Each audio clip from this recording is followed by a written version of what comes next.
exaltación de Cristo. Muy bien. La humillación y exaltación de Cristo es todo el capítulo 2. Antes de entrar, déjeme decirle, Filipenses es la epístola del gozo y de las cosas excelentes. ¿Verdad? Es una epístola muy corta, sin embargo, su impacto, su importancia es tan grande que algunos de los estudiosos, de los teólogos, creen que es la carta más preciosa de todas las que Pablo escribió, y en particular el capítulo 2, pues, porque habla de uno de los temas principales de toda la Biblia, ¿verdad? Toda la Biblia, desde Génesis a Apocalipsis, trata de un tema central. Aunque no se mencione la palabra Cristo en algunos de los libros, sin embargo, sí, el tema central sigue siendo la obra de Jesucristo, ¿verdad?, a favor de la humanidad y el resultado que esta obra tuvo en nosotros. Sin embargo, Filipenses capítulo 2 se encarga de una de las etapas que, aunque la celebramos muchísimo, poco lo entendemos, que es la muerte, la resurrección y la posterior declaración de Dios sobre Jesucristo como el Rey de Reyes y Señor de Señores. Así que es muy importante. Esta es una carta de agradecimiento por la ayuda recibida, es una carta de aliento frente a la adversidad. También es un llamado a la unidad de la iglesia, a que tenemos que estar juntos. En fin, es una carta que aborda una serie de temas que son de fundamental importancia para la iglesia hoy día, y yo le animo a que durante esta jornada que estaremos hablando sobre Filipenses aquí en la iglesia, usted aproveche la ocasión y lo lea detenidamente, vaya detenidamente en la mañana o a la hora que usted lee, agarre un lápiz, un marcador de color para que vaya marcando aquellos versículos que le llaman la atención o que tienen un mensaje particular para usted, que estoy seguro van a ser muchísimos. Así que vamos a orar que Dios nos hable, que Dios nos ministre por medio de esta carta. Vamos a leer obviamente los primeros 11 versículos. Me parece que no los tengo todos ahí, creo que tengo hasta el 4 y el 5, pero yo voy a seguir leyendo el resto. Dice así, Filipenses 2:1 en adelante, dice: ¿hay algún estímulo en pertenecer a Cristo? ¿Existe algún consuelo en su amor? ¿Tenemos en conjunto alguna comunión en el Espíritu? ¿Tienen ustedes un corazón tierno y compasivo? Entonces, dice el apóstol, háganme verdaderamente feliz, poniéndose de acuerdo de todo corazón entre ustedes, amándose unos a otros y trabajando juntos con un mismo pensamiento y un mismo propósito. Versículo 3, no sean egoístas. No traten de impresionar a nadie, sean humildes, es decir, considerando a los demás como mejores que ustedes. No se ocupen solo de sus propios intereses, sino también procuren interesarse en los demás. Tengan la misma actitud que tuvo Cristo Jesús. Aunque era Dios, no consideró el ser igual a Dios que el ser igual a Dios fuera algo a lo cual aferrarse. En cambio, renunció a sus privilegios divinos, adoptó la humilde posición de un esclavo y nació como un ser humano. Cuando apareció en forma de hombre, se humilló a sí mismo en obediencia a Dios y murió en una cruz, como morían los criminales. Por lo tanto, Dios lo elevó al lugar de máximo honor y le dio el nombre que está por encima de todos los demás nombres, para que ante el nombre de Jesús se doble toda rodilla en el cielo y en la tierra, debajo de la tierra, y toda lengua declare que Jesucristo es el Señor, para gloria de Dios Padre. Una de las primeras cosas que menciona la carta es el deseo de Pablo de que la iglesia esté unida, porque era uno de los peligros que la iglesia corría en esa época, la desunión, el separarse, el dividirse, el perder aquellas cosas que los mantenían unidos y que les daban una vida común. de cierta manera es un riesgo que corren las iglesias hoy día, especialmente las iglesias donde las personas están en serio con Dios, donde toman en serio lo que creen, donde le dan importancia a los valores que han aprendido a lo largo de su vida cristiana, ¿verdad? Y que están en serio con Dios. Siempre corremos ese riesgo de repente encontrarnos en el camino y descubrir que hay algo en lo que no estamos de acuerdo, y si no tenemos cuidado y si esa situación escala, podemos llegar a un punto donde decimos, no, mejor tú por allá y yo por acá. El apóstol percibe que ese problema se puede dar en Filipo, ¿verdad?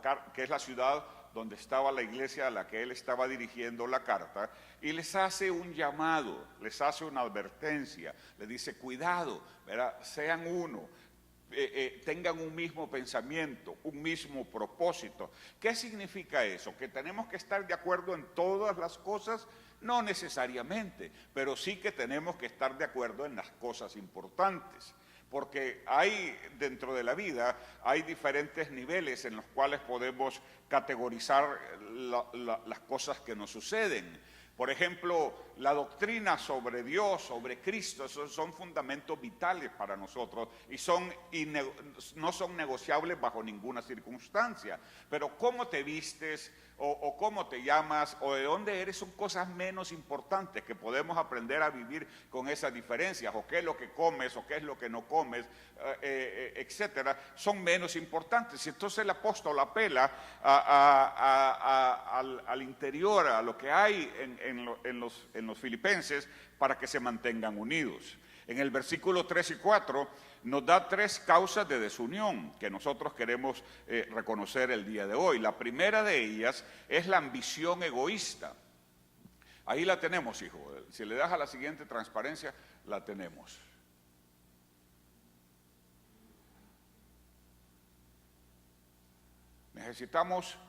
Gracias. Necesitamos estar más atentos, hijo, por favor, porque voy a ir rápido en esta parte, ¿ok? Entonces, lo primero es de la desunión es la ambición egoísta.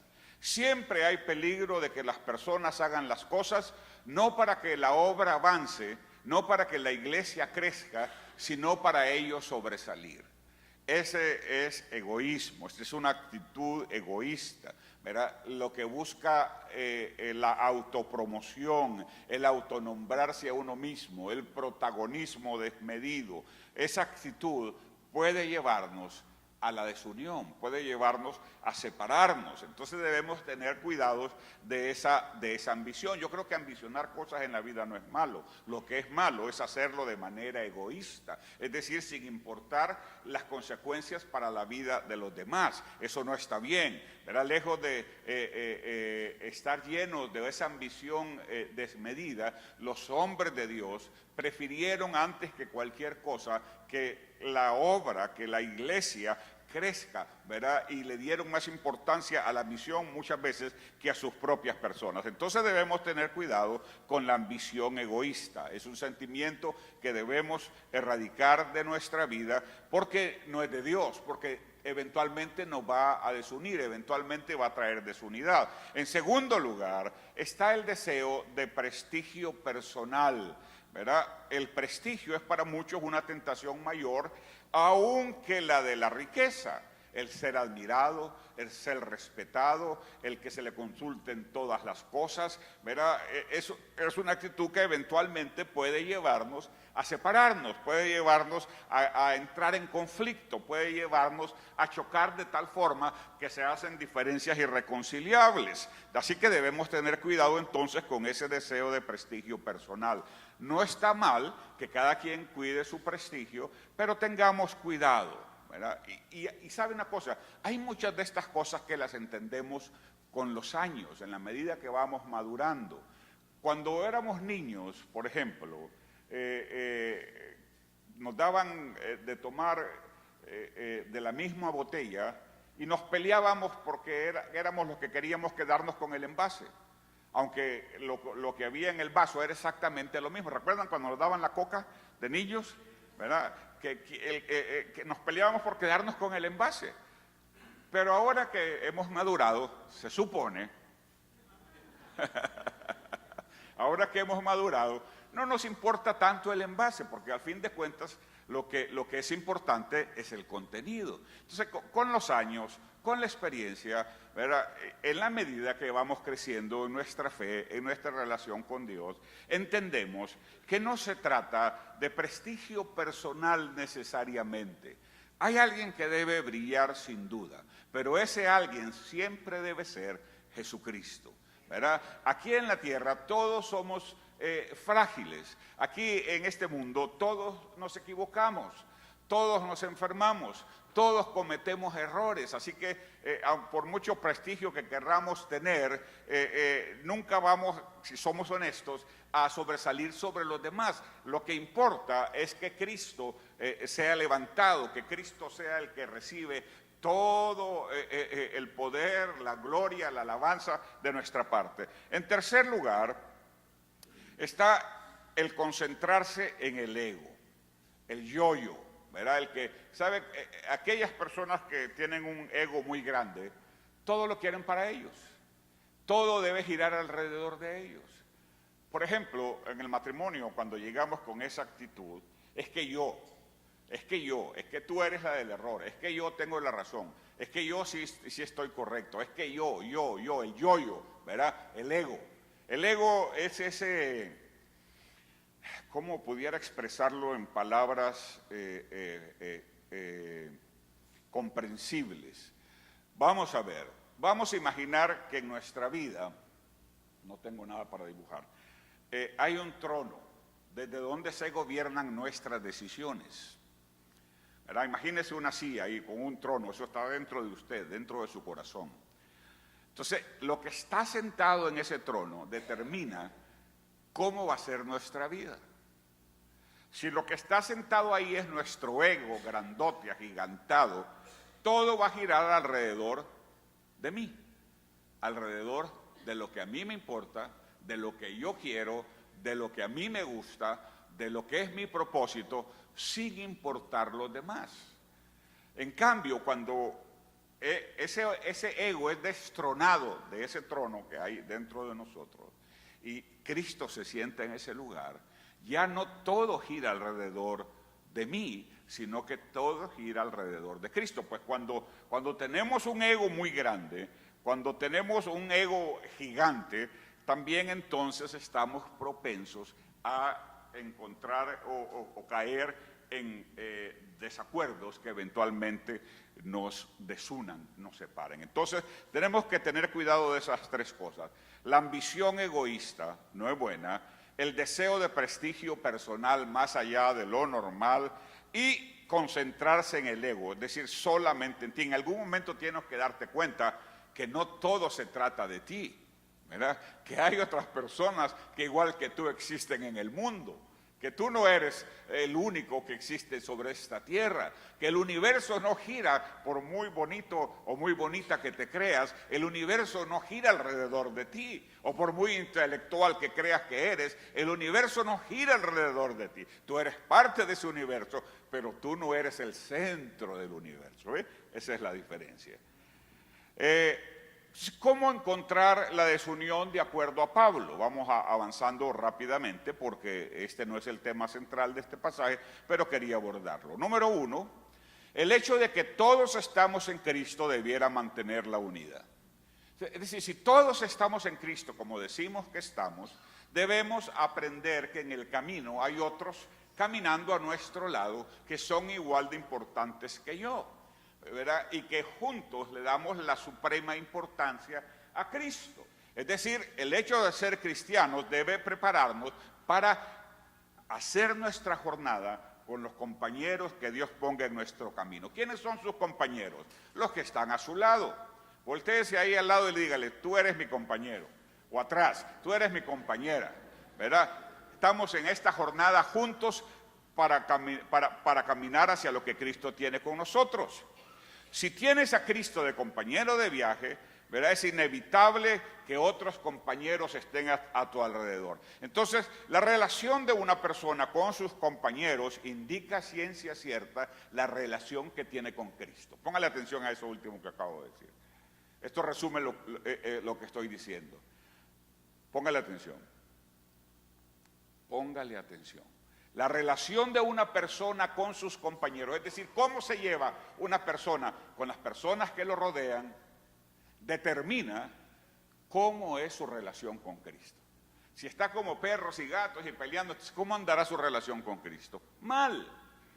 En la medida que nuestra relación con Cristo es buena, entonces aprenderemos a relacionarnos con los demás a nuestro alrededor, aunque no estemos de acuerdo 100%, aunque hay algunas diferencias.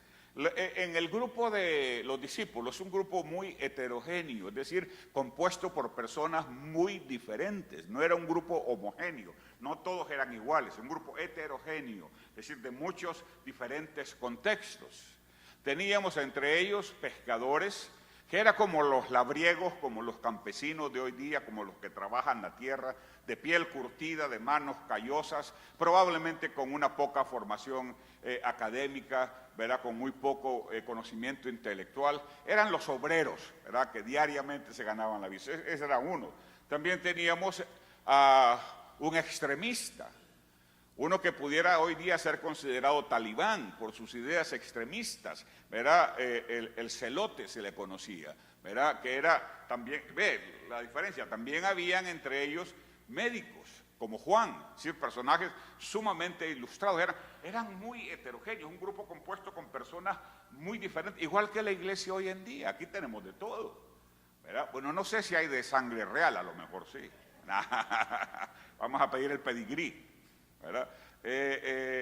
Pero sí habemos personas, por ejemplo, los que nacieron aquí en Estados Unidos, que ya no quieren hablar español, ¿verdad?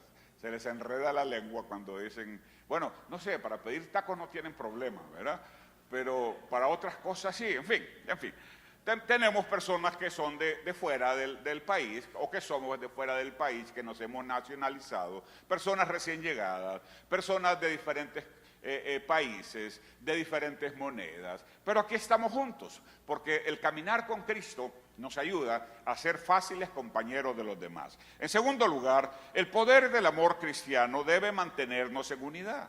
El amor cristiano es esa buena voluntad invencible que no sucumbe ante los primeros problemas, sino que persiste en mantenernos unidos a pesar de las posibles diferencias. En tercer lugar, también muy importante y poderoso, el hecho de compartir el Espíritu Santo, esto es tremendo, el hecho de compartir el Espíritu Santo debiera guardar a los cristianos de la desunión o de la falta de unidad.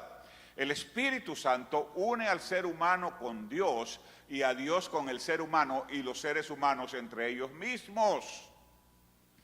Así que es importante, ¿verdad? Si una persona vive en desunión, vive en falta de unidad, promoviendo la división con sus semejantes, da señales inequívocas de no tener al Espíritu Santo dentro de su interior.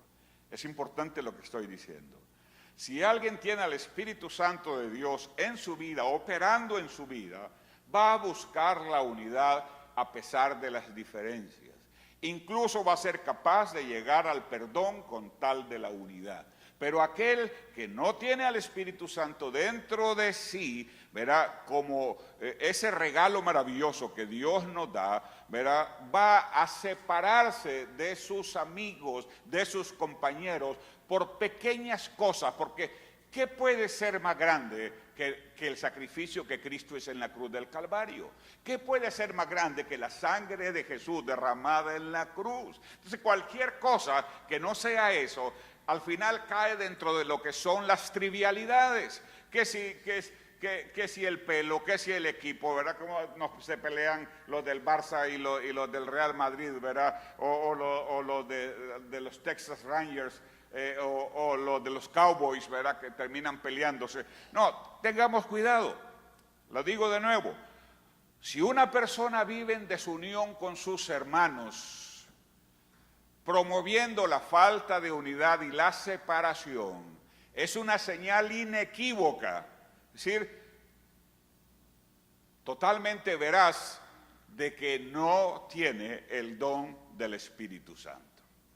Así que ese es un punto importante, tenemos al Espíritu Santo a nuestro favor. En cuarto lugar, la existencia de la compasión humana debiera guardarnos de la desunión. Dios nos hizo con un corazón compasivo. Y en quinto lugar, la última exhortación de Pablo es personal. No puede haber felicidad más grande para él hasta que sepa que la iglesia que él ama, que la iglesia de Filipos, que la iglesia que le ayudó en los momentos difíciles de su ministerio, que estuvo con Pablo todo el tiempo, finalmente están unidos a pesar de las diferencias, a pesar de los problemas o de los choques que puedan haber entre ellos. Así que tengamos cuidado con eso. Y tenemos un digno ejemplo que seguir, y el apóstol hace referencia a eso. En Filipenses capítulo 2, 5 al 11, dice lo siguiente. Aquí está la parte que les debía. Tengan la misma actitud que tuvo Cristo Jesús. Aunque era Dios, no consideró que el ser igual a Dios fuera algo a lo cual aferrarse. En cambio, renunció a sus privilegios divinos, adoptó la humilde posición de un esclavo y nació como un ser humano.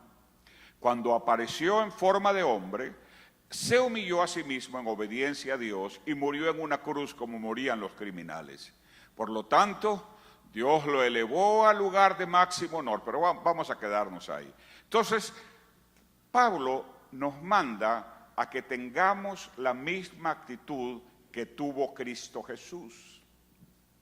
Estábamos todos un poco escandalizados esta semana con los videos que se hicieron virales en las redes sociales y que algunos medios noticiosos se encargaron de difundir sobre algunos de los apóstolos de la prosperidad queriendo cambiar su jet, ¿verdad? Porque ya se había vuelto un poquito antiguo y querían el más moderno. Y ahí teníamos esos, entre comillas, grandes personajes del cristianismo moderno, ocupando lo que se conoce como prime time en las noticias, hablando, perdónenme la expresión, de bobadas. De cosas, ¿qué nos importa a nosotros si se compran el avión que quieran comprarse o no se lo quieran comprar? ¿Qué tiene que ver eso con lo que Cristo hizo en la cruz del Calvario? No tiene absolutamente nada que ver. Y entonces Pablo dice, tengan la misma actitud que tuvo Cristo Jesús. Y empieza a hablar de una serie de cosas que pasaron. Dice, aunque era Dios, no consideró ese hecho como tan importante para no venir a la tierra y morir por nosotros en la cruz del Calvario. ¿Por qué? Porque Él, de cierta manera, nos consideró a nosotros más importantes que Él mismo. Y hay un pasaje en la Escritura que está relacionado con lo que vamos a leer. Es un pasaje conmovedor, ¿verdad? En el que Pablo escribe en todas sus cartas acerca de Jesús, pero resalta un hecho. Contiene los pensamientos favoritos de Pablo. La esencia de lo que Pablo quiere decir se encuentra en 2 Corintios 8:9, que resume que Jesús, aunque era rico, por amor a nosotros se hizo pobre. ¿Cómo fue? Jesús, aunque era rico, aunque era Dios, se hizo pobre para que ¿qué? Para que nosotros fuésemos ricos, ¿verdad? Se hizo pobre para que nosotros fuésemos salvos, pero no se trata, perdónenme, de una riqueza material. No está mal si eres un hombre próspero, si tienes buenos negocios, si eres bueno para la inversión. No estoy diciendo que eso es malo, pero eso no es la esencia de la vida. La vida aquí en la tierra es pasajera, dice la Biblia que es como que tires una flecha, ¿verdad? Y lo que se tarde de llegar del punto A al punto B es lo que representa la vida de un ser humano. ¿De qué habla eso? De que en realidad es una vez después de muertos que comienza lo bueno, que comienza lo eterno, que comienza lo que no se acaba, ¿verdad? Entonces, cuando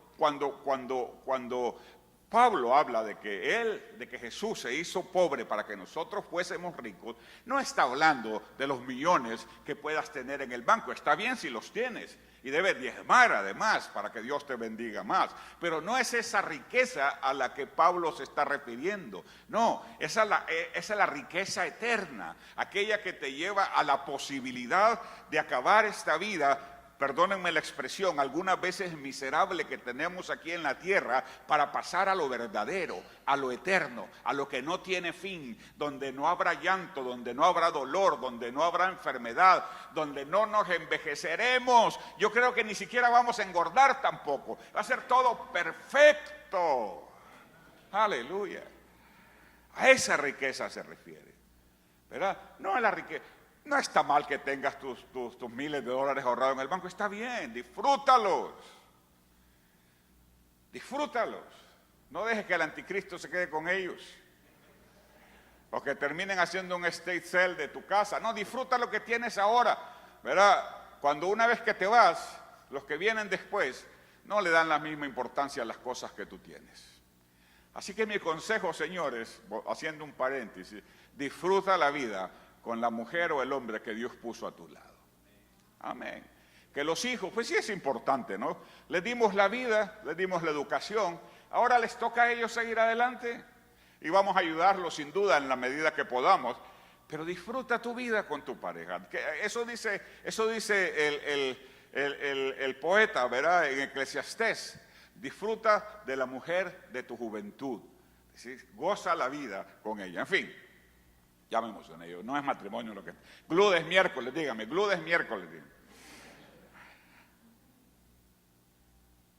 Hay un ejemplo en la vida de Jesús que me parece a mí muy determinante para tratar de explicar lo que estoy diciendo. La actitud de Jesús, ¿cuál es la actitud de Jesús? Ya lo vimos ahí, renunció, etcétera, etcétera. Pero este pasaje de la vida diaria tiene elementos que nos van a ayudar a entender todavía mejor lo que estoy diciendo. Si tú supieras que mañana es el último día tuyo sobre esta tierra, ¿qué harías? ¿Qué harías? ¿Qué harías, Nico? Si alguien viniera, un ángel de la tierra, y te dijera, Nico, mañana es tu último día sobre la tierra, ¿qué harías, Nico? No sabe, dice. Seguro que se te van a ocurrir algunas ideas. ¿Qué harías, Mauro? Vivir al máximo. No me dice mucho, es inteligente la respuesta. Muy bien. ¿Qué haría? Vamos a ver. ¿Qué haría usted, mi hermana? Si alguien le dijera, mañana es su último día. No lo estoy diciendo, no. Es importante.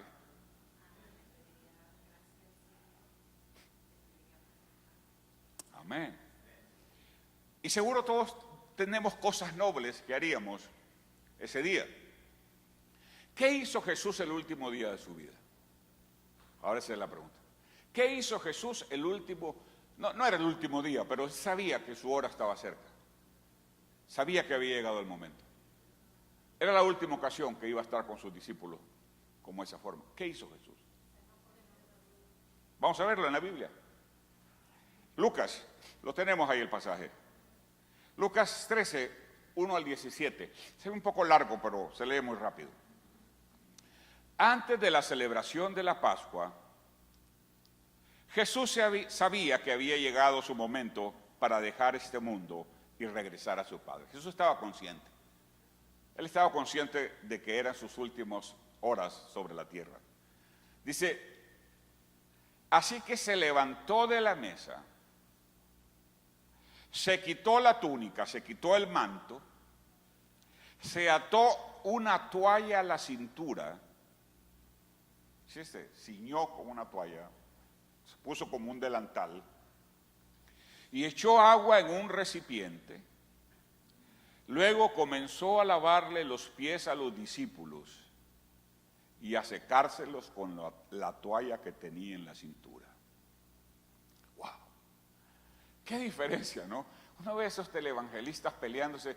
rogándole a la gente que les envíe miles de dólares para comprarse un avión. Y aquí vemos a Jesús el último día de su vida haciendo lo que era su pasión. Cuando se acercó a Simón Pedro, éste le dijo: Señor, ¿tú me vas a lavar a mí los pies? Jesús contestó: ahora no entiendes lo que hago, pero algún día lo entenderás. No, protestó Pedro, jamás me lavarás los pies. Si no te lavo, respondió Jesús, no vas a pertenecerme. Entonces lávame también la cabeza, ¿verdad? Pedro era extremista, ¿no? Señor, no solo los pies, exclamó Simón Pedro. Jesús respondió con paciencia, ¿verdad? Una persona que se ha bañado bien no necesita lavarse más que los pies para estar completamente limpia. Y ustedes, discípulos, están limpios, aunque no todos.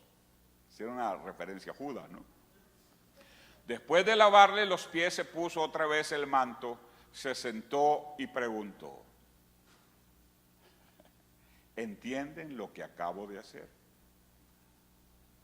Ustedes me llaman maestro y señor, y tienen razón, porque eso es lo que soy. Dado que yo soy su señor y maestro, les he lavado los pies. Ustedes deben lavarse los pies unos a otros. Les di mi ejemplo para que lo sigan. Hagan lo mismo que yo he hecho con ustedes. Ahora que saben estas cosas, Dios los bendecirá por hacerlas.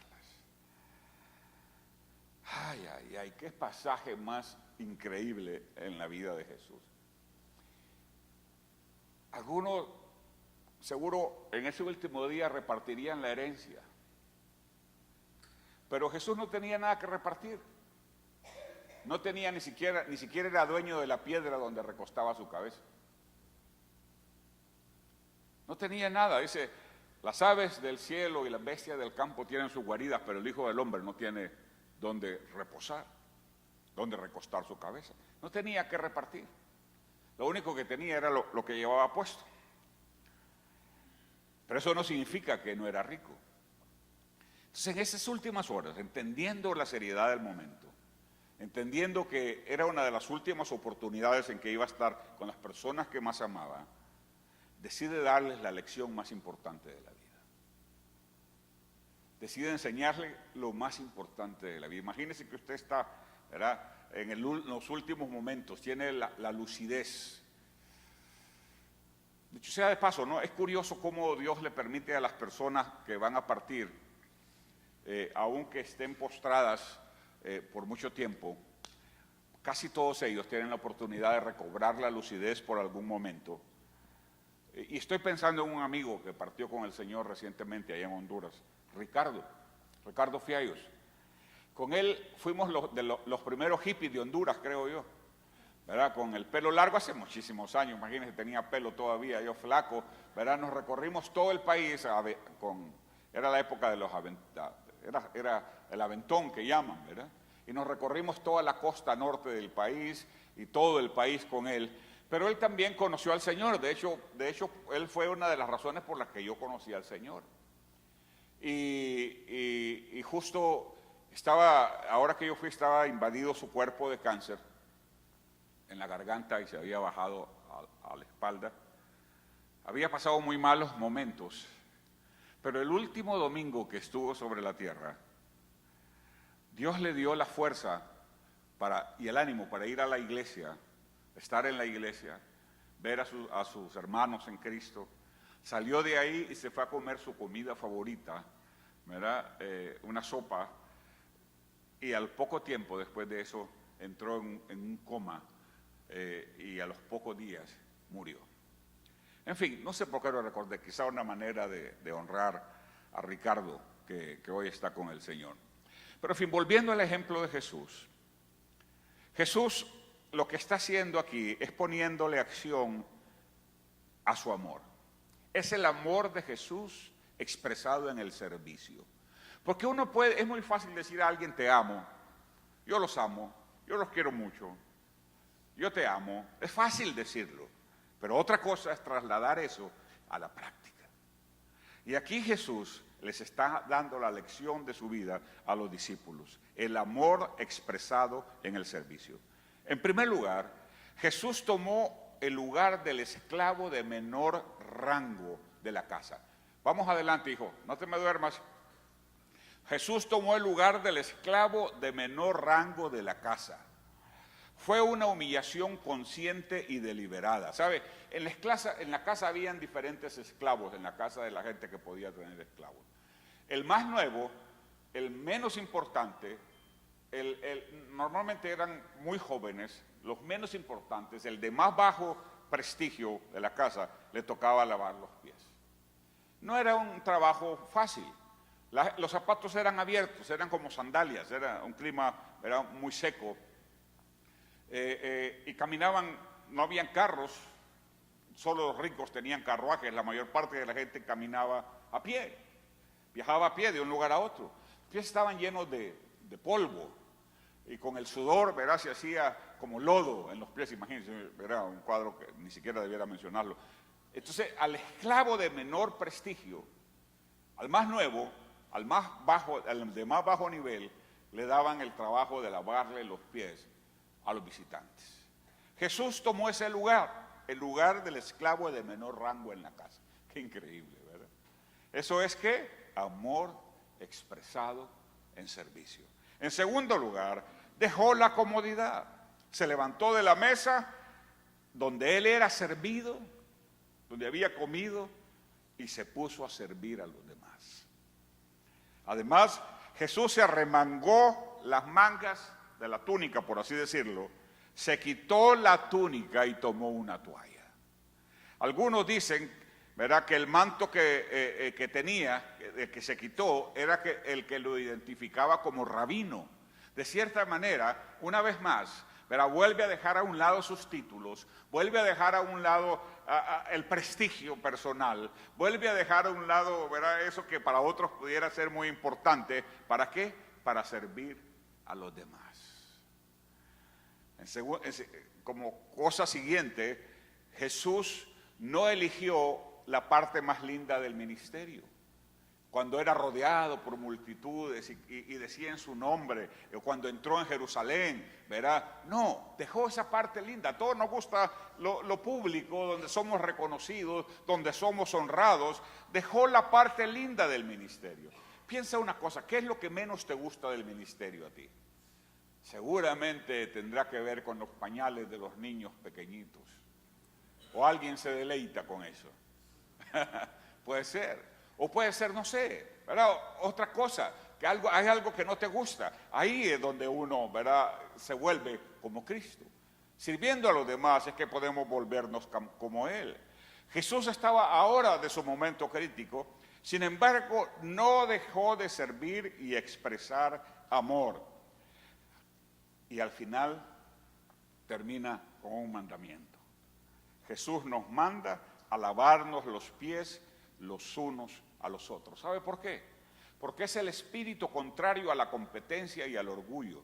Es sentirme siervo de todos. Y de eso se trata la vida de la iglesia.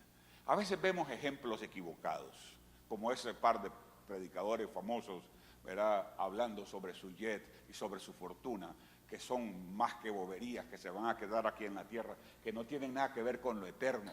Pero no digo que se van a ir al infierno por eso, yo no sé, ¿verdad? No me atrevo a decir eso, pero son cosas que no tienen la más mínima importancia. Lo más importante es lo que Cristo hizo en la cruz del Calvario. Y la mejor manera de ganarnos a los demás es cuando podemos, al igual que Jesús, servirlos en aquellas necesidades que están padeciendo, acercarnos a ellos y llevarles una palabra de esperanza, llevarles una palabra de fe, llevarles una palabra de ánimo. De eso se trata, tener el sentir de Cristo. No de sentirse apóstol y mucho menos de sentirse Mesías. ¿Sabe? A mí me choca, perdónenme, y se lo estoy hablando en mi corazón, me choca cuando un ministerio gira alrededor del nombre de una sola persona. Puede ser que el hombre sea muy bueno y todo, pero me choca, porque perdemos de vista entonces lo que es en realidad importante, que es la obra de Jesús. ¿verdad? Aquí en la tierra no hay estrellas que brillan por sí mismas. Todos somos siervos que inútiles, dice la Biblia. Porque cuando hagamos lo que tenemos que hacer, dice el Evangelio, entonces siervos inútiles seréis, porque lo que tenías que hacer, hiciste. Muchos de nosotros ni siquiera llegamos a siervos inútiles. Estamos tratando de llegar a siervos inútiles. De eso se trata entonces, tener el mismo sentir de Cristo. ¿Qué es lo que el apóstol pide? Verá, pide que tengamos el mismo sentir, dice, por lo tanto, tengamos el mismo sentir que hubo en Cristo Jesús. Para terminar, estoy terminando ya es la 1 de la tarde casi, no se me ha olvidado. Un nombre que es sobre todo nombre. Pablo dice que como consecuencia de su amor sacrificial, como consecuencia de su entrega absoluta, como consecuencia de su obediencia absoluta, como consecuencia de haber considerado a la creación más importante que a él mismo como creador, Dios le da un nombre que es sobre todo nombre, un nombre que está por encima del nombre de todos los demás. ¿Sabe? A Dios le gustaba hacer eso. ¿Verdad? Vemos en diferentes partes de la Biblia, por ejemplo, cómo normalmente una nueva etapa en la vida de alguien también significaba un nuevo nombre. Por ejemplo, Abraham fue llamado Abraham cuando conoció la promesa de Dios. Jacob, que significaba literalmente sinvergüenza, ¿verdad? Y es lo que él era en un tiempo de su vida, pasó a llamarse Israel cuando recibió una nueva revelación de Dios.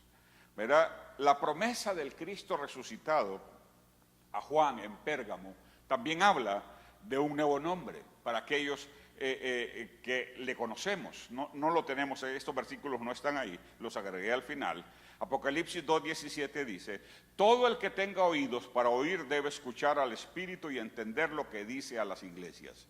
A todos los que salgan vencedores les daré del maná que se ha escondido en el cielo, y les daré a cada uno una piedra blanca, y en la piedra estará grabado un nuevo nombre que nadie comprende aparte de aquel que lo recibe. Apocalipsis 3:12 dice: a todos los que salgan vencedores los haré columnas en el templo de mi Dios, y nunca tendrán que salir de ahí. Yo escribiré sobre ellos el nombre de mi Dios, y ellos serán ciudadanos de la ciudad de mi Dios, la nueva Jerusalén que descendió del cielo y de mi Dios, y también escribiré en ellos mi nuevo nombre. Jesús recibió un nuevo nombre también. Los judíos lo conocían como Kyrios, que eso es una palabra griega que viene del hebreo más antiguo, Adonai.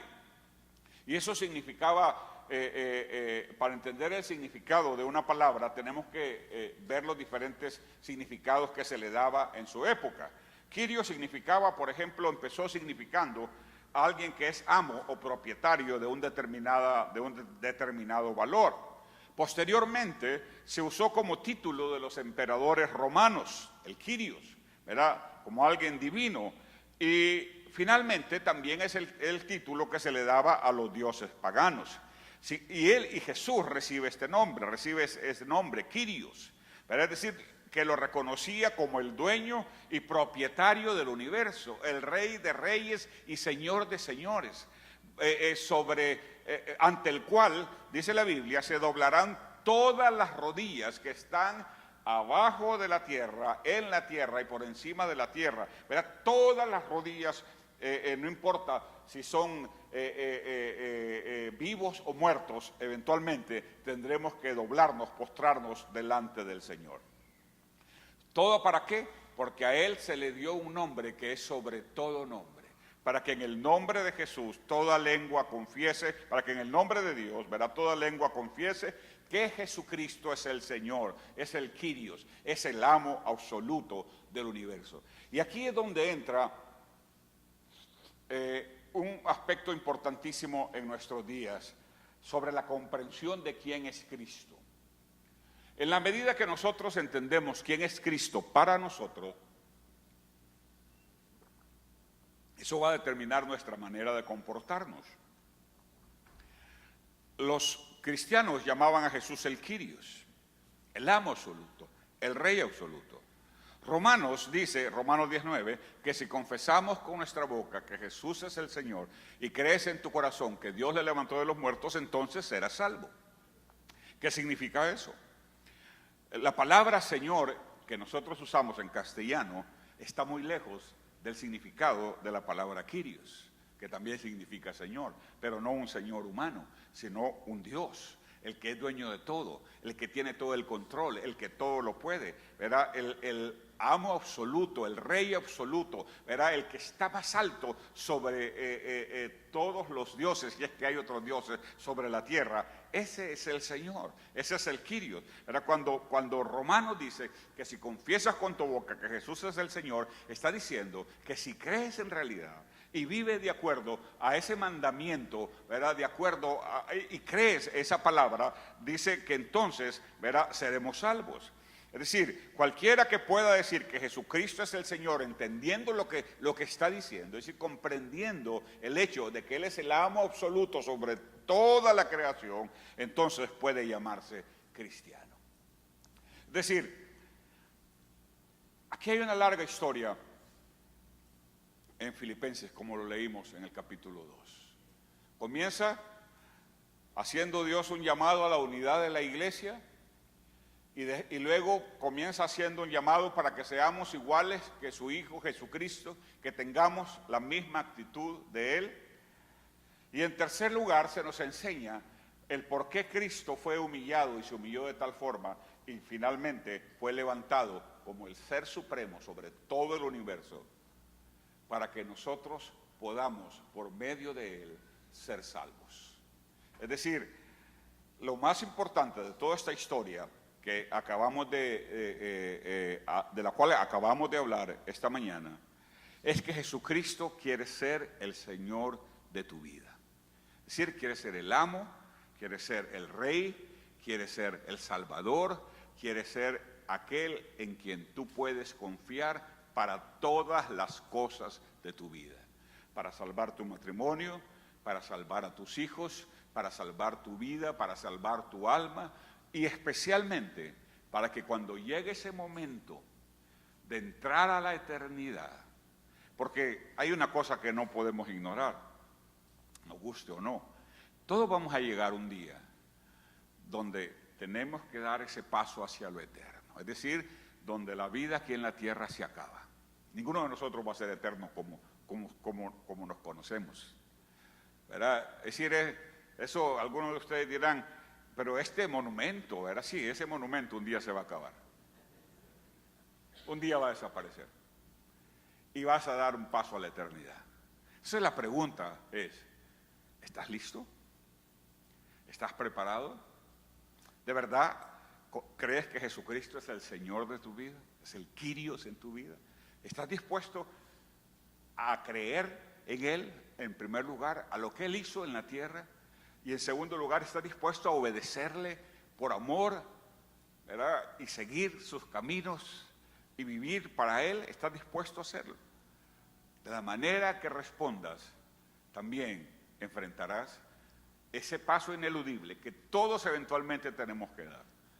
Por muy popular que seas aquí en la tierra, va a llegar un momento donde el parquímetro se acabó, ¿verdad? ¿Sabe qué es el parquímetro? Que usted está comiendo a veces en el restaurante y dice, uy, el parquímetro, ¿verdad? Y ve y le echa 25 centavos más o 50 centavos más.